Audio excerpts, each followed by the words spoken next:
et Régis Le Sommier avec le printemps arabe.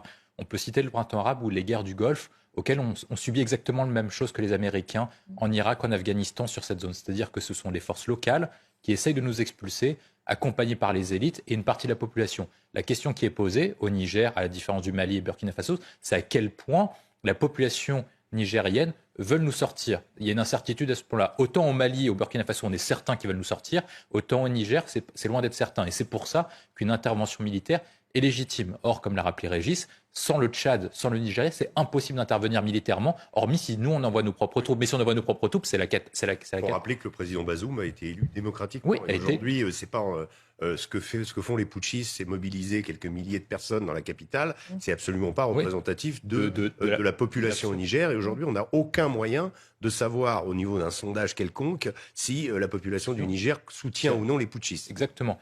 La question qui est posée, c'est également, est-ce que le président du Nigeria, parce que c'est un État fédéral, a assez la main sur son pays, notamment parce que, en fait, le Nigeria, c'est compliqué. C'est-à-dire que dans le Nord, c'est un État fédéral qui est compliqué. Donc, le président qui est élu n'a pas la main sur tout. Donc, est-ce qu'il a assez d'autorité? Il a été élu en mai, je crois. Il a été élu en mai. Est-ce qu'il a assez d'autorité pour convaincre son peuple de partir en guerre contre un pays allié, notamment du fait qu'ils ont déjà des problèmes dans le Nord, notamment avec le terrorisme islamique.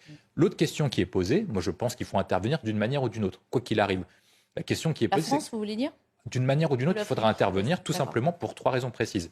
Un, si on n'intervient pas, au final, on perd notre influence dans la zone et c'est la Russie et la Chine qui vont la maintenir. Or, si on veut réindustrialiser notre pays, on veut être souverain sur le plan énergétique et sur le plan économique, on a besoin des matières premières d'Afrique subsaharienne. C'est le premier élément. Le deuxième point, c'est le contrôle des menaces migratoires. Avec le réchauffement climatique, avec le dérèglement climatique, vous allez avoir à peu près des centaines de millions de personnes qui vont migrer d'Afrique subsaharienne en passant par le Maghreb à destination d'Europe. Or, si vous avez des États instables, vous avez exactement la même chose qu'aux États-Unis, qu'au Moyen-Orient, avec la chute des gouvernements irakiens et afghans, c'est-à-dire un État qui est incapable de pouvoir contrôler ses frontières et son territoire, comme en Libye actuellement, voire peut-être un peu en Tunisie aussi. Donc le contrôle du flux migratoire est important et il faut que ces États tiennent debout.